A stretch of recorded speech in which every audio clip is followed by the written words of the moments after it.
Give it to me. Give this one to me, Sammy, because here we go. Go. I and many others would love for you to clarify what your approach to injury prevention and strengthening would be for elite level football players, keeping in mind the high volume of training and matches these players compete in, and the consequent risk of overtraining / under recovery. Yep. Any response would be appreciated. Perhaps you could address the issue with another post or right now. Oh, well, Sam, I will address it right now. Now, let me tell you this. Soccer. This is no disrespect to any soccer athletes. If you're watching, you play soccer, no disrespect. But for some fucking reason, when soccer players train and they talk about physical prep, they have to do something that's dumb fucking fancy. Why the fuck not stick to the basics? Why? Why do you have to do something with a soccer ball? Why does it have to always be something gimmicky? Why can't it just be the fundamentals like you do for any athlete? Athlete development's universal. Are you going to hinge an athlete? Yes. Are you going to squat them? Are you going to develop lower body strength, lower body power? Are you going to develop the posterior chain? Are you going to mobilise them?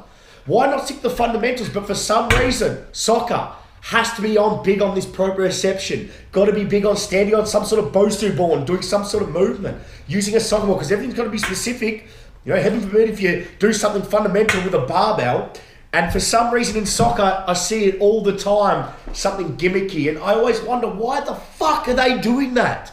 So that's, you know, when I put that video of the French national team, and of course they've got to use something like load management all the time. Load management. Do you know what the best load management is?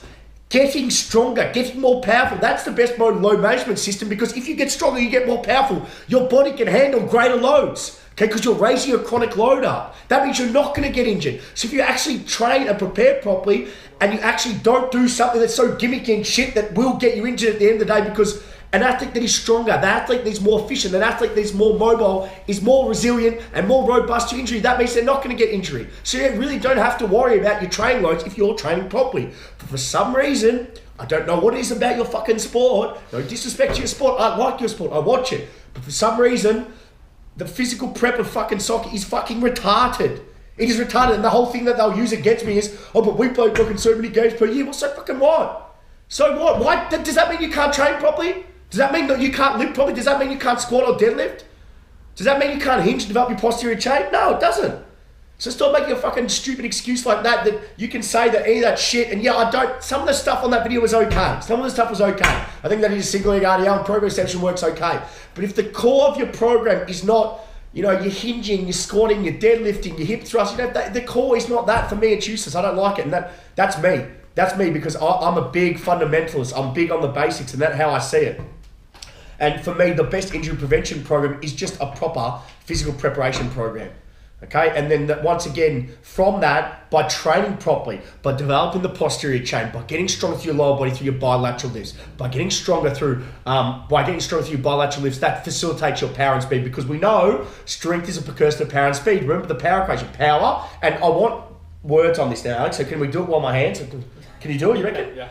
Power equals force. Which is force, strength, the ability of the nervous system to produce what? Force. Force is the first part of the equation. Power equals force times velocity. Velocity is the last, which is speed. But let's go back to the first one, force. You cannot express something.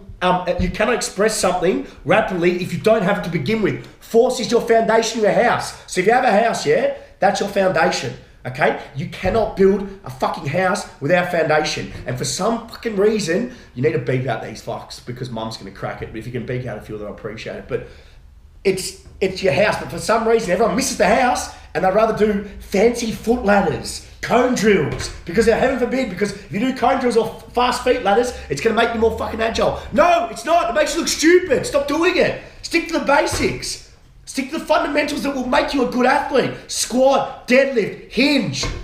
Teach your athletes how to jump, land, sprint, change direction. If you do that, they're not going to get injured. I promise you. But for some reason, and I don't know why, and I keep asking players, because I train soccer athletes, I keep asking, why do you guys do why do you do all these, you know, gimmicky drills? Why? Oh, because I think they've got in this head that there's a high, you know, they play a lot of games per year, so they don't have much load through their body. I don't understand it. I never will. It's their sport. For some reason, they always open themselves up to gimmicky movement. It's the high level. I'm talking the high level sporting teams, the ones with the most money. And you'd think the one with the most money, they want to look after the players, because if they train properly and they prepare properly, they're not going to get injured. If they're not going to get injured, their better players are going to be on the park. If the better players are going to be on the park, what's going to happen to them, Cranich? I think they're going to win, everyone out there. They're going to win! So for Christ's sake, you're a soccer player. This got me heated. I'm sweating. There's a thing up there. Can you turn on that aircon? Because I'm sweating. But for some reason, this I'm passionate. I'm really passionate about this subject. Did I get the point that I'm passionate? Do you reckon they got the point across? But I'm passionate about this subject. I really am. And I'm a nutty when it comes to this shit, because I just don't understand. I don't understand why.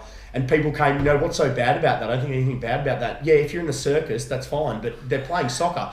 When the fuck do you play soccer on a Bosu ball, an unstable surface? You play soccer on a ground where you got to apply fucking force. If you can't apply fucking force, what is the point of doing it then? We know that. We know. We have seen thousands and thousands and thousands of journal articles that show maximal strength development, strength for the non-string sport athlete. Football, soccer, I don't care what sport you play, field-based sport athlete. We have seen that strength facilitates power, speed, agility, work capacity. It prevents injuries. We have seen it time and time again. A stronger athlete can apply more force on the ground. Newton's third law, for every action there's an equal opposite reaction. Okay? Think about it that way. If an athlete is stronger, athlete A, athlete B, let's say they've got the same skill level. Athlete A lifts, athlete B doesn't. This athlete's a better athlete because they can apply more force to the ground. It's going to jump high, run quicker, change direction more effectively. It frustrates me. It really does. Couldn't tell. No, but it does. I've been doing this for too fucking long, and I deal with idiots. Not you guys, because you guys watch me, so you're not an idiot. But I'm just sick of it. I don't know. I get frustrated and I hate it, because we've got so many smart people in Australia, around the world actually, and we still hire people who just buy bullshit, yet we know it's wrong. And it's frustrating for me, because I really love what I do and I'm passionate, and it's upsetting because athletes don't reach their full potential. It does my nut in. But anyway, best injury prevention program. What was his name?